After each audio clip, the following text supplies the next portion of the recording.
Hi and welcome.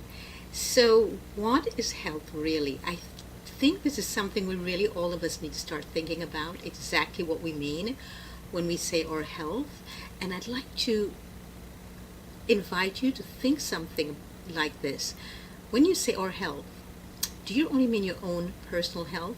Because I think that our health is wrapped up in the health of those with whom we live, because we're constantly exchanging microbiome with them. We actually exchange, without realizing it, bacteria with everyone in our midst and in our presence. And if we go to school with someone, or if we go to a movie, or if we go to any event or work with somebody, we are actually exchanging bacteria with them. We exchange energy all the time. Bacteria is very physical, but we also exchanging energy with everyone around us all the time. So it's important to know that we do not live in a vacuum by ourselves, that our health is very dependent on the health of other people around us. Now, what do I mean by health? I definitely do not mean the absence of illness. It's interesting because the word DIS dash EASE, dis-ease, has now come into one word, disease. And it's now what people are used as a weapon to bring fear into people's lives. But we need to give up this idea that something exists outside of us, that there's some illness or disease that exists outside of us. It is only our own terrain, our own internal terrain, that allows us to be ill.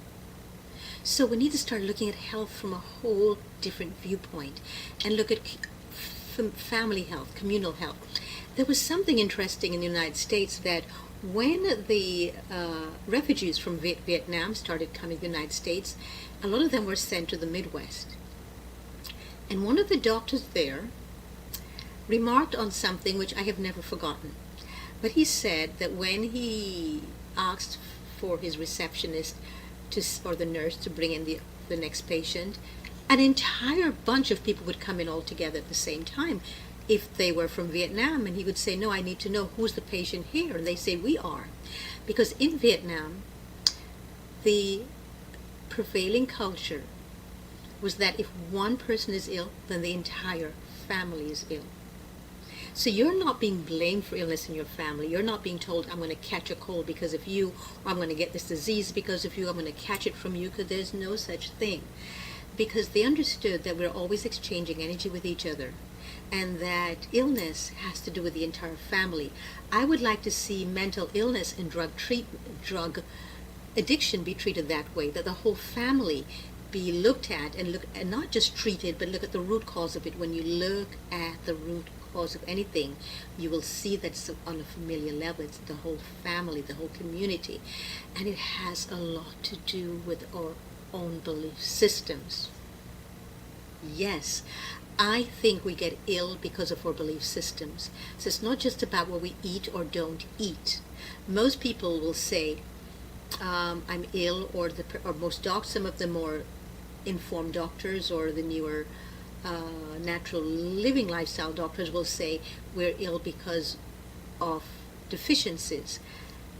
To me, the only deficiency is the lack of investment in ourselves, time to ourselves, time with ourselves, time to heal, focusing on the fact that we all, every single one of us, need healing. How do I know this? Because we're here on earth, and this is the reason why I think we are here, is to create healing, not only of our own selves, but with everyone else in our presence. And I really think that the only way to heal is from within.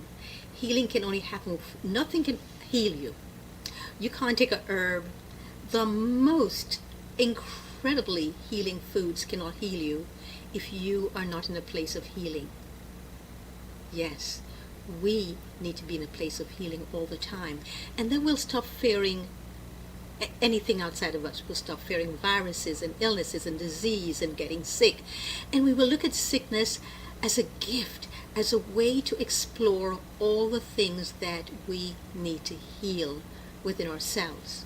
So I invite you today to please look at illness and sickness as something different. It's the gift, it's a wake-up call to say, take back your terrain, start spending time listening to your cells, being aware that we all made up of cells, and that interstitially within the cells there's a blockage going on, that there's acidity in the body that needs to be dealt with, there's acidity in our thoughts and in our mind. So we can eat the most alkaline forming foods to so-called get rid of the acidity, but if our thoughts are acidic when we're eating it, and when we just screamed and yelled at ourselves or at somebody else, or we feel shame within ourselves when we're eating it, we're still going to turn it into an acidic product within our bodies. So I'll be speaking about this much more in future elegantly raw tidbits like this. So if you'd like to hear more, if you'd like to start a conversation with me, let's do so mindfully and lovingly and with an enhanced presence of healing within all of us. So I look forward to more episodes with you. Join me here, please, every day at this time, weekdays, Mondays to Fridays on this channel, and please press the subscribe button and the notification button as well, so that you will know when this comes on. And if you would like to have a conversation with me on this, I so welcome it, and I welcome you. So until the next Elegantly Raw Tidbits, this is Dorit saying, be well, be mindful, and most of all, know that you matter. Everything you feel, think, say, and do matters.